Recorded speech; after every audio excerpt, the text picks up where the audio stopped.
Olá pessoal, tudo bem? Sejam bem-vindos ao canal Reality Novelas. Para quem não me conhece, eu sou Tamara Milman e estamos começando agora mais um programa falando de Vale Tudo nessa quinta-feira, 25 de setembro. Gente, temos novidades, tá? Ontem, embaixo de chuva, teve gravações lá no Copacabana Palace sobre a suposta morte de Odete Roitman, né? Temos também aí matéria que vazou de jornalista, de colunista e altamente conceituado que só dá bola dentro, e vazou matéria desse colunista no dia 22 de setembro, ou seja, super recente, dando a entender que o final de algumas situações que foram colocadas aí na grande imprensa, na grande mídia, não está se coadunando com o que de fato irá ao ar para o telespectador, mas a gente sabe, né, que a direção da novela, a autora, enfim, a própria emissora está numa briga aí de gato e rato com a imprensa, mas também sabemos que jornalista, colunista, eles têm as suas fontes que eles não entregam, mas sempre vaza, pessoal. Por mais que tentem despistar, sempre vaza, sempre tem alguma coisinha ali que possa ser acrescentado, né, ou que possa trazer em primeira mão, que é o que a imprensa sempre quer trazer, né, a notícia em primeira mão, e a gente está aqui atento a tudo que estão noticiando sobre Vale Tudo para trazer para você em primeira mão. Temos também aqui, tá, para falar para vocês aí, algumas críticas que vieram a público de atores da novela. Isso mesmo, gente, não somente a Thaís Araújo, mas vários atores da novela Vale Tudo, depois de Thaís Araújo, né, que seria ali a grande protagonista da trama, e perdeu esse protagonismo nessa reta final, mas vários outros atores e atrizes envolvidos na trama vieram a público e demonstraram insatisfação com a novela, tá, gente? Isso é um indicativo de que as pessoas que têm aí ficado insatisfeitas, reclamado bastante das inúmeras alterações feitas pela autora Manuela Dias, a direção completamente, ao meu ver, tá, gente? Eu acho que foi uma direção com muitas falhas, que prejudicou também bastante a trama. A direção geral é do Paulo Silvestrini, mas tem vários diretores ali trabalhando junto com ele. Eu vejo que teve falhas ali muito grandes de direção, e isso com certeza prejudica o produto final, né, o que vai para a telinha da TV. Atuações também, erros de escalação, tudo isso a gente vem comentando ao longo aqui dos nossos programas, falando de Vale Tudo, trocando ideias com vocês, e logicamente que eu quero saber também a sua opinião sobre isso, tá? Mas hoje a gente vai falar aqui rapidinho sobre, assim, uma visão geral do que está tá vindo por aí, o que está parecendo que vem por aí, na novela Vale Tudo, através desses fragmentos de spoilers que estão vazando para a imprensa, e também vamos comentar sobre o resultado, né, ou a possível repercussão através desses comentários dos próprios atores e atrizes da novela, tá? Também vou querer saber a sua opinião. Então, antes de mais nada, deixa eu te convidar, se você ainda não está inscrito aqui no canal, inscreva-se, ative as notificações, porque diariamente eu estou por aqui te trazendo tudo que está rolando, que irá rolar na telinha da TV, e também as fofoquinhas de bastidores. Lembrando que a gente está fazendo a cobertura da novela Vale Tudo, vamos continuar com a cobertura da novela Dona de Mim, inclusive vem vídeo por aí falando sobre Dona de Mim, com críticas contundentes ao que veio se delineando aí nos capítulos recentes da novela, tá? Nós vamos externar nosso ponto de vista, o perfil do canal é esse, é um canal onde a gente noticia o que está acontecendo, mas também a gente gosta de se posicionar, de ter o nosso senso crítico aqui, externar com vocês, trocar, né, bater uma bola aqui com vocês, e logicamente que eu também te chamo, te conclamo a deixar o seu comentário sobre tudo que a gente vai falar nesse vídeo logo abaixo aqui dessa publicação, na seção de comentários, e também, se ainda não viu os outros vídeos aqui no canal, aproveita para ver, assistir e deixar a sua opinião também, porque o Reality Novelas, mais do que um canal, é uma grande comunidade de pessoas aí apaixonadas por televisão,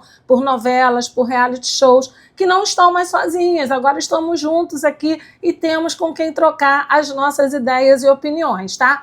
Esse vídeo está indo ao ar já gravado, no modo estreia do YouTube Studio, mas o chat está ao vivo, então vamos trocar nossas ideias agora, tá? Gente, não esquece também, tá, de deixar o seu like. Se você tiver hype ainda, deixa o seu hype aqui nessa publicação, porque ajuda demais aqui o nosso trabalho. E de antemão eu quero agradecer demais sempre os inúmeros likes, hypes, comentários que vocês, inscritos aqui do canal, sempre deixam, sempre colaboram muito com o nosso trabalho. Gratidão de verdade, tá?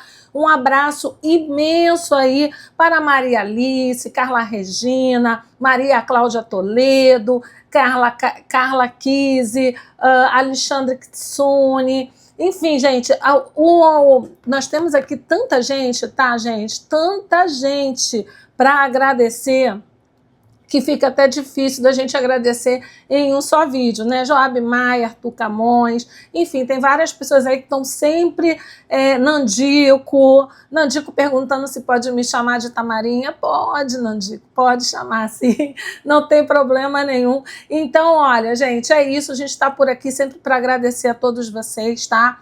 Agradecer por não soltar a nossa mão, vocês são muito da hora, vocês são demais, de verdade, muito obrigada. E no próximo vídeo, quem quiser aí mandar o seu superchat, o seu valeu demais para apoiar o canal, mande com a sua mensagem, que aí no próximo vídeo a gente destaca a mensagem que você postou aqui durante esse vídeo, né, na seção de comentários desse vídeo. E também a gente sempre dá um jeitinho de destacar as mensagens que a gente achou que vieram com comentários ali, que precisam, assim, serem levados mais a público. Se bem que se eu pudesse, galera, eu destacava todas as mensagens, porque as mensagens de vocês são simplesmente maravilhosas, sem querer rasgar seda e já rasgando, né? São maravilhosas. Vocês arrasam demais, entendem muito de novela e tem muito bom senso para comentar, tá? Meu muito obrigada a todos. Bom, gente, então vamos começar a falar aqui sobre o que está rolando, zum de Vale Tudo. Bom, depois das críticas de Thaís Araújo à novela, né, a Thaís que se manifestou dizendo que ficou triste, decepcionada, frustrada. Por quê? Porque ela seria ali uma protagonista que representaria a cara do povo brasileiro, traria, né, à baila inúmeras questões importantes dentro da nossa sociedade para serem dialogadas, principalmente ela que representa, como ela disse, ela traria ali a representatividade da mulher negra, a mulher negra em ascensão, a mulher negra que consegue chegar ao topo e se manter no topo. E Thaís, já de algum tempo, ela exteriorizou a sua frustração em ver que Raquel iria voltar a vender sanduíche na praia. Foi quando vazou, né? Ela deu aquela entrevista à revista Quem, e é isso. Teve uma repercussão gigantesca, né? Porque ela falou de toda a sua tristeza e lamentou que isso de fato ocorresse, né, que a sua protagonista não pudesse de fato chegar ao topo, se manter no topo. A Raquel, que na verdade, pelo que a gente vê no decorrer da trama, ela nunca esteve de fato no topo, ela conseguiu ali sair de uma situação onde ela chegou no Rio de Janeiro, vinda de Foz do Iguaçu sem nada, porque a filha tirou tudo dela, conseguiu ali progredir, começar a viver por sua própria conta e risco, vendendo sanduíche na praia, conseguindo fazer o seu dinheirinho ali no dia a dia, na luta. De repente conseguiu aquele restaurante no clube junto com Poliana e já foi uma ascensão maior. Aí de repente conseguiu comprar a Paladar com apoio da falsa da Celina, a covarde, melhor dizendo, a covarde da Celina. Conseguiu comprar Paladar, sempre teve ali o seu tino para os negócios, mas nunca de fato mostrou dentro dessa versão de Vale Tudo uma grande ascensão, nunca se mostrou aí fazendo parte de uma elite financeira, né? Uma pessoa que realmente chegou lá no topo. Ela cresceu, isso é fato, mas não teve um crescimento como a Raquel lá de 1988, na primeira versão de Vale Tudo, vivida, né, interpretada por Regina Duarte, onde teve ali uma mega ascensão. A Raquel ficou riquíssima, tá? Ela não tinha a fortuna da família da Reutemann, né? Ela não tinha a fortuna da Odete, mas ela tinha uma boa posição social e financeira, sim, teve acesso a tudo do bom e do melhor e tudo mais, tá? Então teve já essas críticas da Thaís Araújo, e logicamente que eu acho, isso é minha opinião pessoal, que quando ela fez essa crítica toda, quando ela resolveu trazer a público o seu posicionamento pessoal sobre a volta da Raquel para vender sanduíche natural na praia, ela não fez isso sem ter pensado muito. Ela fez isso porque ela já tinha, obviamente, talvez uma visão, tá, de que a sua protagonista já tinha perdido há muito tempo o verdadeiro protagonismo da trama. Então, assim, não adianta criar uma protagonista negra, falar que está dando espaço aos atores e às atrizes negras, para colocar como protagonistas e depois, no decorrer da trama, ir lá e tirar esse protagonismo. Sem querer levantar pauta aqui, porque vocês sabem que eu acho extremamente chato levantar pauta, mas o que é... Tem coisas que estão tão escancaradas, que estão aí para quem quiser ver, que não tem como a gente deixar de comentar e de pontuar sobre isso, né? Afinal de contas, aqui ninguém tem rabo preso com ninguém, a gente fala aquilo que a gente entende, justifica, fundamenta, mas é isso aí, tá? Também se quiser discordar, fique à vontade para poder deixar sua opinião aqui, que a gente quer sempre ouvir, tá? Gente, então, veio primeiro essa crítica da Thaís Araújo. Depois disso, gente, quem se manifestou na imprensa, tá? Foi a atriz que interpreta a Gilda. Isso mesmo, a Letícia Vieira. Ela deu uma entrevista ao Jornal Extra e ela falou, eu vou colocar aqui ao pé da letra o que ela disse, tá? Vou ler aqui para vocês. Nós que viemos de uma realidade simples, temos que recomeçar o tempo inteiro. Sou uma menina favelada e perdi as contas de quantas vezes precisei recomeçar, sacudir a poeira e me levantar. Acho que faz sentido essa fase de recomeço da Raquel, mas acho que ela poderia estar rica e a cada dia ganhando mais dinheiro. O Brasil queria ver isso, declarou a atriz. Ou seja, a insatisfação não é só da Thaís Araújo. É uma insatisfação geral de quem ali vive a realidade de trabalhar, né, no meio artístico, sabe como é que isso tudo se desenvolve. Não sei por qual motivo a Manuela Dias resolveu apagar totalmente as protagonistas, esvaziar as protagonistas, porque inclusive a própria Maria de Fátima, eu também acho que foi esvaziada, bem menos que a Raquel, mas também foi esvaziada.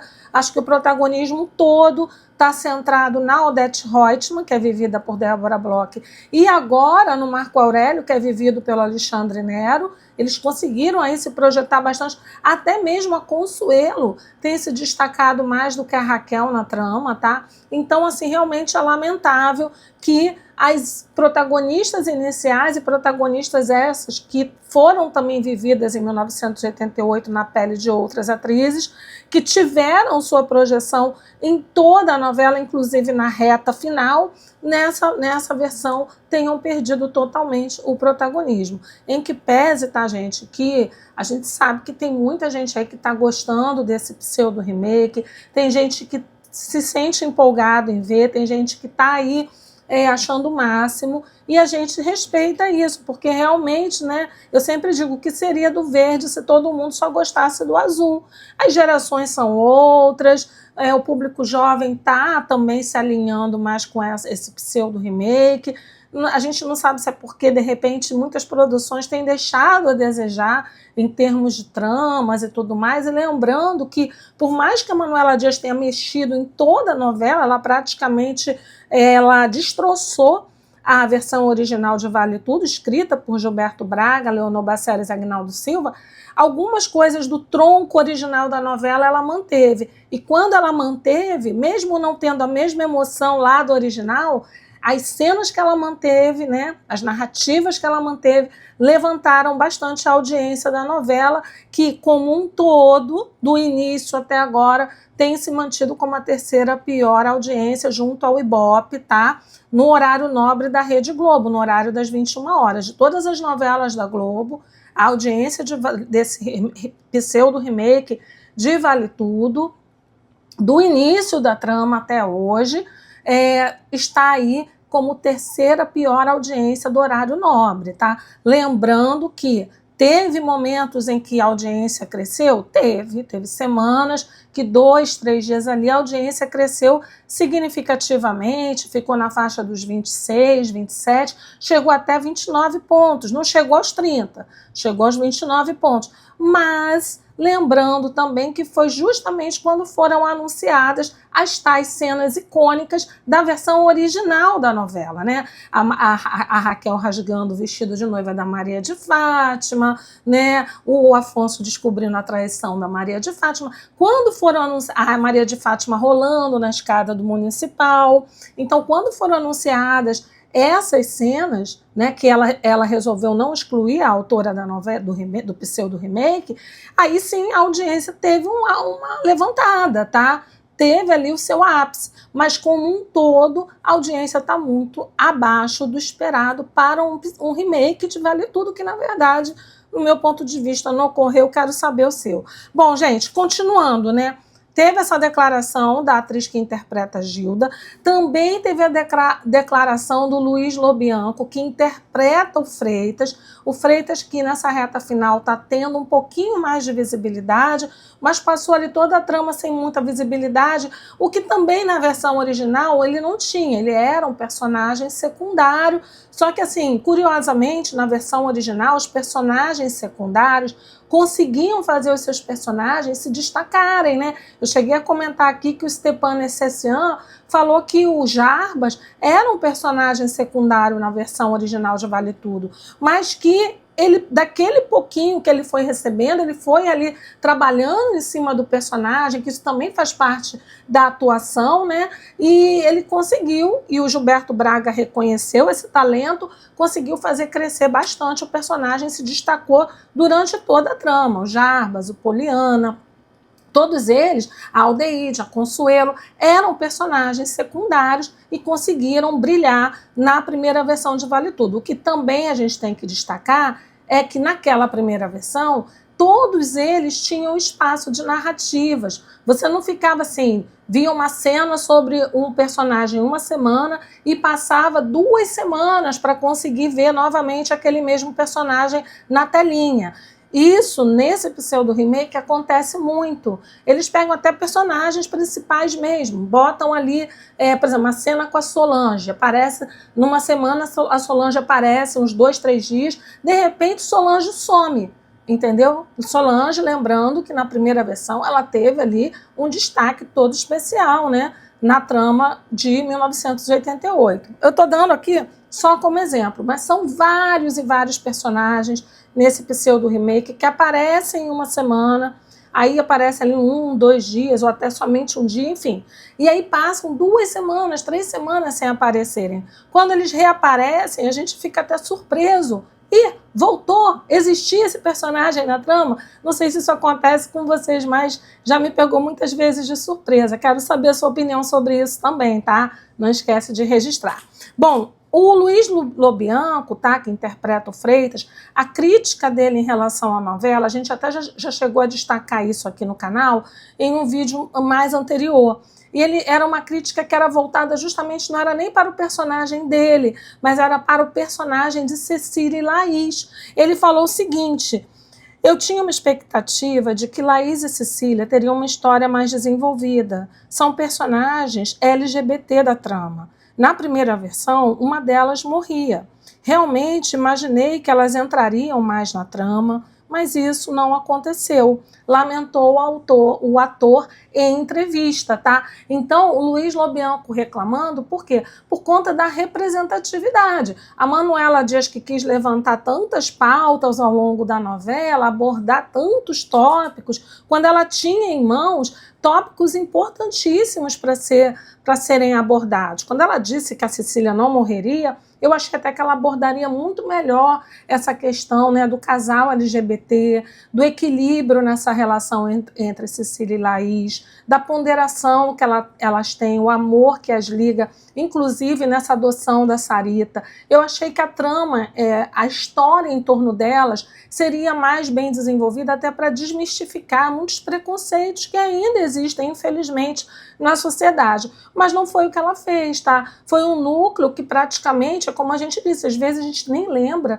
que esse núcleo existe, que é o núcleo de Paraty, tá? Elas ficam ali esquecidas, agora reapareceram aí na telinha com a história do pai biológico da Sarita, mas via de regra o que a gente vê é que elas não aparecem na tela, elas não têm tempo de tela e, na verdade, a própria narrativa delas se perde muito. Era aquela história, né, de defesa, era combate ao tráfico de animais, botaram Cecília numa profissão ligada a isso, de repente tudo isso meio que se perde durante o percurso da novela, como muitas narrativas que se perderam, e isso é lamentável, né? Mas a gente reconhece que ainda com isso tem muita gente que gosta dessa novela do jeito que tá aí, tá? E na minha opinião, inclusive no vídeo anterior que a gente publicou ontem, esse vídeo bem aqui, ó, eu falo que eu acho que esse pseudo remake vai ser lembrado no lugar da novela original,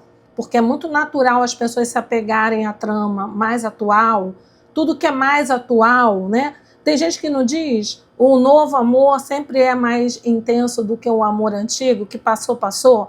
Parece-me que o fato de ter uma nova versão, tá? De ter um pseudo remake, acaba que apaga um pouco o brilho da obra original. Muita gente sequer vai querer ir lá assistir a obra original. Olha que a obra, esse pseudo remake está em andamento. Existem inúmeras críticas sobre ele, não só de telespectadores, mas pessoas especialistas mesmo no campo das artes, da atuação, autores de novela e tudo mais, mas mesmo assim, muita gente sequer teve o interesse de assistir a versão original disponível no Globoplay, até para ver se faz sentido aí essas comparações. O que de fato você pode falar, mas a produção em termos de qualidade de imagem, de som, de efeitos, hoje em dia está muito melhor. Claro, gente, a gente está na era digital, mas se você for falar do ponto de vista da teledramaturgia, tá? Da atuação, da forma como se convence o telespectador, a Vale Tudo de 1988 dá um banho nessa de 2025. Essa é a minha opinião. Logicamente, eu sempre falo aqui que eu não sou a dona da verdade, quero saber a sua também, tá? Gente, ainda falando da declaração, né, de artistas envolvidos, né, atrizes, atores envolvidos nesse pseudo remake, vale a gente destacar também a opinião das atrizes que interpretam Cecília e Laís em Vale Tudo, tá? Nesse pseudo remake aí, que é a Maeve Jenkins, né, que faz a Cecília, e a Lorena Lima, que interpreta a Laís. Elas se manifestaram, falaram que realmente estão descontentes com os rumos de suas personagens. Segundo o colunista Gabriel Wacker, da Folha de São Paulo, elas teriam se queixado da abordagem dada ao relacionamento de Cecília e Laís e considerado que o casal teve pouco espaço de tela, com representação superficial. Realmente, né, gente, uma relação super equilibrada, super firme, super estável, que foi muito pouco abordada ou quase nada, né? Então, realmente deixou bastante a desejar essa abordagem sobre Cecília e Laís. O que é que vocês acham? Concordam ou discordam aí da fala das atrizes, né?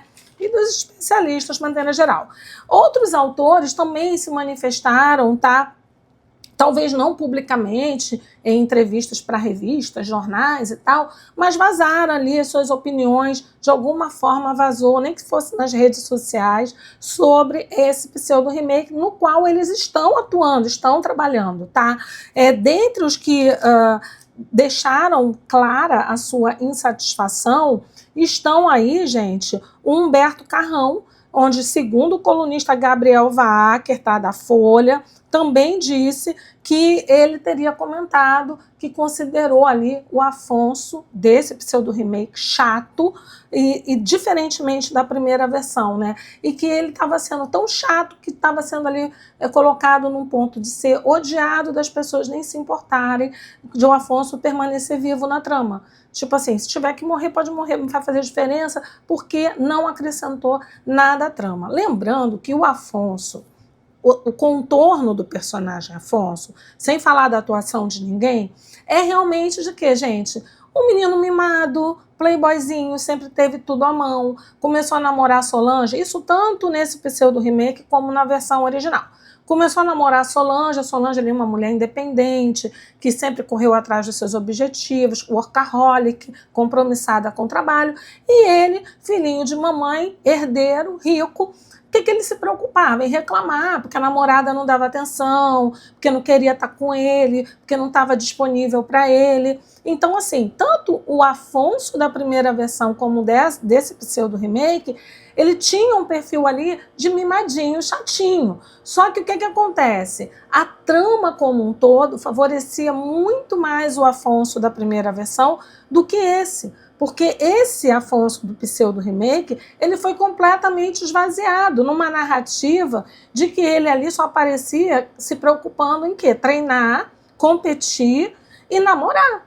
Era um bom vivan. O Afonso da primeira versão, não. Ele queria ser inserido na empresa da mãe. A mãe meio que fechava as portas porque queria que ele ficasse na Europa, né? Por isso ela implicava tanto com a Solange, entendeu? Porque a Solange achava que a Odete interferia demais na vida do Afonso, não deixava o filho, de fato, se posicionar, né? Falar o que ele queria, se colocar diante da realidade. Então, assim, o Afonso da primeira versão, ele pelo menos tinha uma preocupação um pouco maior com o trabalho, tá? E o Afonso dessa segunda versão, que parecia ter surgido com uma preocupação com o trabalho, na consciência, com a sustentabilidade ambiental, esse tema se perdeu completamente. A questão da sustentabilidade foi abordada muito en passant, falando aqui ou acolá, mas sem levar a fundo, de fato, a ideia de sustentabilidade, tá? Era só para dizer que falou, só para dizer que tocou no assunto, como tantos outros temas relevantes que a autora Manuela Dias incluiu na trama, só para dizer que tocou no assunto, tá?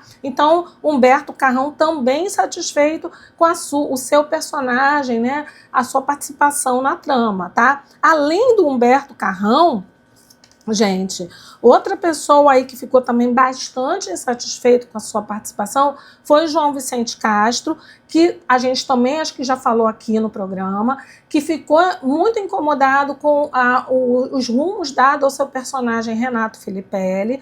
O Renato, que lá na versão original de Vale Tudo, interpretado por Adriano Reis, ele tinha uma relevância maior na trama, ele tinha um poder de decisão em algumas coisas, principalmente quando eram afetas à revista dele, a Tomorrow.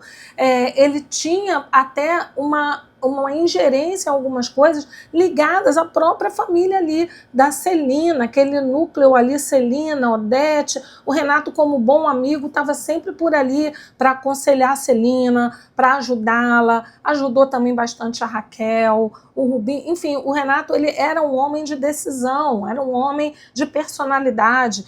Podia ser bom vivan? Podia ser um galanteador? Podia, porque o Adriano Reis também era um galã, né? Então tinha ali, era solteiro, podia ter suas namoradas e tal, mas esse lado de homem, predador, pegador, não ficou evidente na trama de 1988, não foi o foco principal do personagem Renato Filipelli, ao contrário desse, do pseudo-remake de 2025, onde o Renato Filipelli praticamente ali, se você for traçar um perfil dele, o perfil vai ser o quê? Ele é pegador.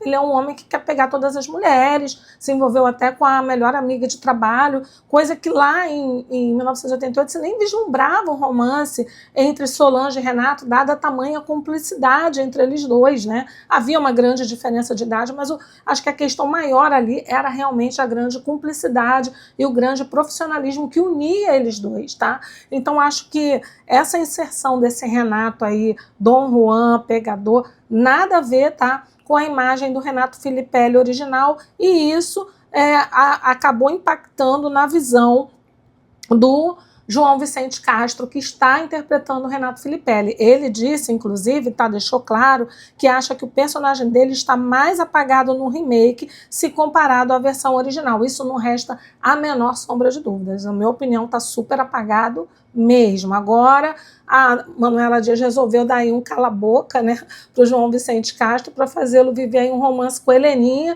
porque a Heleninha tem que ter seu par romântico. Aquela história também de novela, tudo tem que ter seu par romântico, né? Não é a Manuela Dias que quer aí aproximar, não, na vida não é sempre tudo assim, tem esse outro lado. Então, porque tem que ter um par romântico para o Renato, tem que ter um par romântico para a Heleninha, achei que meio nada a ver, mas tudo bem. são opções do autor, tá?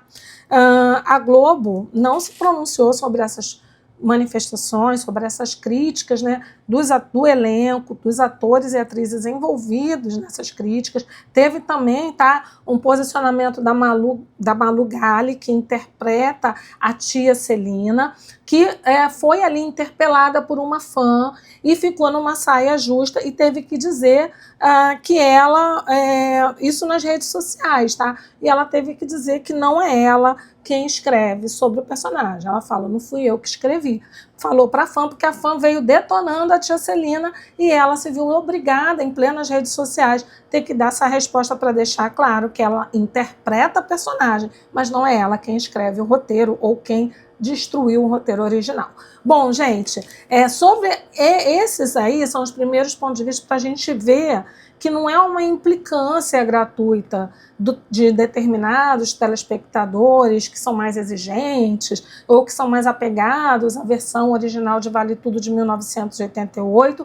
Esses pontos de vista dos autores e dos atores e atrizes envolvidos nesse pseudo-remake, é importante a gente trazer à baila para que a discussão se torne mais ampla, para que se tire esse estigma de que as críticas a esse pseudo-remake vêm de pessoas que não aceitam as mudanças. Muito pelo contrário, eu acho que remake, atualização, repaginada, é sempre bem-vinda, mas desde que você respeite a obra original, né? E desde que você, de fato, pontue, modifique onde, de fato, é necessário modificar. Não é necessário destruir tudo para você dizer que você deu uma nova versão. Não precisa isso. A trama realmente de 1988 é muito boa. Quem não assistiu e tiver um tempo, quiser assistir, só para ter uma opinião melhor, mais embasada, assista, que vale muito a pena, tá? Bom, gente, e aí a gente vai agora para a nossa sessão aqui rapidinha de fragmentos de spoilers, né? Porque na tarde de ontem, final da tarde de ontem, né, início da noite, foram gravadas ali no Copacabana Palace as cenas, né, que dão a entender aí acerca da morte de Odete Roitman. Teve até rabecão lá, a maca saindo com o corpo coberto, né, assim, então Odete estaria ali morta na maca com o corpo coberto. Teve a entrada de Celina no hotel, enfim, estavam gravando ali as cenas que irão ao ar na suposta morte de Odete Roitman, que se dará no Hotel Copacabana Palace, que é um hotel, gente, de uma rede internacional, a rede Belmond, que é administrada por uma outra rede francesa, que administra hotéis de luxo em vários locais de vários países, tá? Então, me causa estranheza que a Belmond, que administra o Copacabana Palace, aceite uma cena de um assassinato dessa natureza, de alguém que entrou sorrateiramente no hotel para assassinar Odete Roitman, que estava lá no seu quarto. Lembrando que a segurança do Hotel Copacabana Palace realmente é sempre muito reforçada, e lembrando que dentro do hotel, olha quantas pessoas vão estar ali sorrateiramente plantadas e vão ser suspeitas do assassinato de Odete Roitman, que até agora já sabemos, vai estar a Maria de Fátima, o Marco Aurélio, a Celina, a Heleninha, tá? A essa altura do campeonato, a Heleninha já vai ter descoberto o atentado ali que a Ana Clara vai ter sofrido, vai ter descoberto justamente o irmão gêmeo Leonardo, porque a Ana Clara, mesmo gravemente ferida, vai mandar para a Heleninha a localização dela pedindo socorro. E a Heleninha vai ver aquela cena cheia de sangue, vai ver o irmão, vai entender nada, tá? Então, gente, é assim, difícil a gente engolir essa história. Lembrando que o colunista André Romano, que tem dado muita bola dentro sobre a novela Vale Tudo, tinha falado no final de agosto, tá, que a Odete Roitman morreria dentro do apartamento do Marco Aurélio. Tá? Lembrando que o neto dela, o Thiago, mora com o pai naquele apartamento, então a ida da Odete ao apartamento do Marco Aurélio seria algo muito comum de acontecer, entre aspas, porque a Odete desse pseudo-remake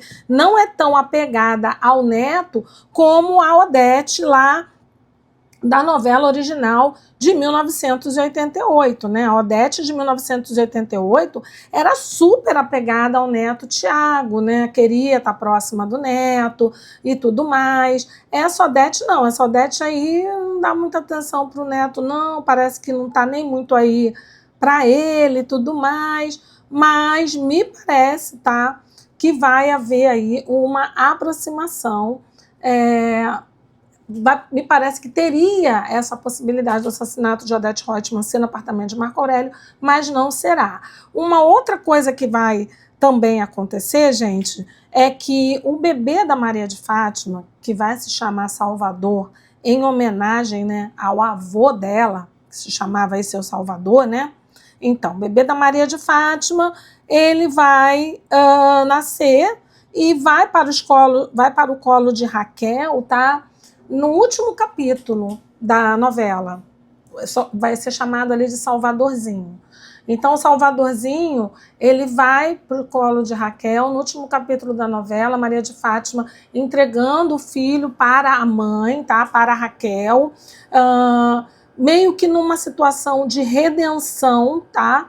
Não seria somente uma questão de, vai entregar para poder viajar, porque na versão original de Vale Tudo, Maria de Fátima terminava como uma princesa, porque ela casava com o príncipe, lembra? E virava um trisal ali, porque o príncipe queria mesmo era o César. O César armava todo o meio de campo, ela casava com o príncipe, ia viver na Europa, no luxo, e era uma princesa, casada com o príncipe. Disseram que nesse remake ela não teria o mesmo desfecho tão feliz, inicialmente anunciaram isso, e aí depois foram mudando as versões, disseram que tinham exigido que a Manuela, os diretores da novela tinham exigido que a Manuela Dias tirasse a Maria de Fátima, né, da lista dos possíveis assassinos de Odete Roitman. Ela seria inicialmente suspeita, mas logo deixariam de mão a Maria de Fátima como uma possível assassina de Odete Roitman. Eu não duvido que isso tenha ocorrido, mas se ocorreu foi por vontade da própria Manuela Dias, porque eu acho que ela é imparável. Eu acho que não há ali na cúpula da Globo ninguém, muito menos os diretores da novela, que seriam capazes de chegar e dizer para Manuela Dias: nós vamos vetar isso aqui.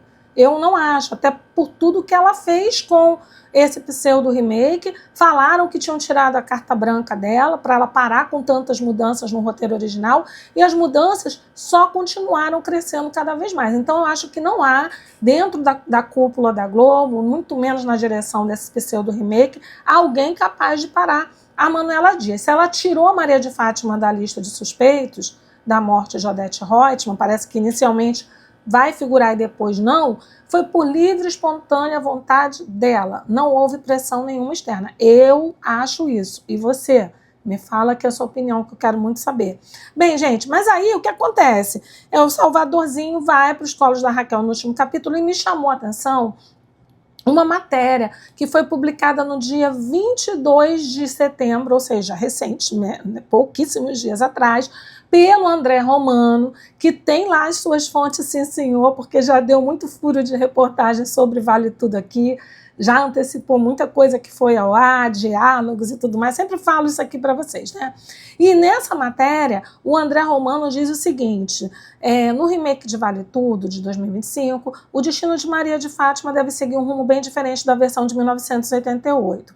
Segundo fontes da coluna, a vilã não escapará impune de suas armações e trapaças. A personagem, que passou a trama inteira enganando, manipulando e destruindo a vida da própria mãe e de quem cruzou seu caminho, deve ter um desfecho trágico, marcado pela solidão e pelo peso de seus próprios erros. Só que aí dá pra gente até imaginar, será que ela vai ser presa? Será que ela vai viver na pobreza o tempo inteiro, mas aquela pobreza extrema, largada de mão e tal? Só que aí o André Romano fecha a matéria, né? Talvez para não queimar suas fontes, e diz assim: a mudança de final busca reforçar o contraste com a primeira versão e atender a expectativa do público atual, que pede punição mais dura para personagens como Fátima. Se em 1988 ela virou princesa e conquistou status na Europa, agora a reviravolta promete colocar a vilã diante de sua derrocada definitiva em um desfecho impactante, moralmente mais condizente com suas atitudes. No final, tá, gente? O André Romano cita que a Maria de Fátima vai ali entregar o Salvadorzinho para a Raquel. E ele fala que acredita, tá, que ela não vai viver o suficiente para ver o filho crescer, tá? Então, assim, leva a crer que, de fato, vai haver ali a morte da Raquel. Ele termina a matéria, na verdade, com esse trecho bem aqui, ó. A cena mostrará a empresária recebendo o bebê nos braços como se fosse um recomeço. O gesto simboliza tanto a continuidade da família quanto a redenção tardia de Fátima, que não viverá para acompanhar o crescimento do filho. Gente, isso foi publicado na coluna do André Romano de 22 de setembro. Olha só. Então, eu acho, tá, que Maria de Fátima, de fato, vai morrer. E Salvadorzinho, né, o filho que ela vai ter aí com César, vai ficar com a Raquel como ficou na versão original. Essa é a minha opinião. Acho que o André Romano não escreveria esse texto no dia 22 de setembro só para despistar, muito pelo contrário. Acho que ele tentou disfarçar ali, tá? Mas acabou que ficou claro que ela não viverá para ver o crescimento do filho. Então, vamos ver se de fato Fátima terá um final feliz, como disseram que os diretores da trama exigiram, porque o público queria Maria de Fátima feliz no final, ou se os especialistas aqui na cobertura de novelas, que tem suas fontes lá dentro da Globo e tudo mais, se eles vão acertar nesse sentido, principalmente André Romano, né, que sempre dá uma dentro aí, sempre dá muitas dentro, se vai acertar no sentido de que Maria de Fátima não vai ficar viva, vai morrer no final da novela, tá? Então, gente, essas são aí as novidades, os comentários, as nossas críticas sobre o que a gente tem apurado de Vale Tudo nessa reta final. Quero saber a sua opinião. Você quer que a Maria de Fátima morra no final?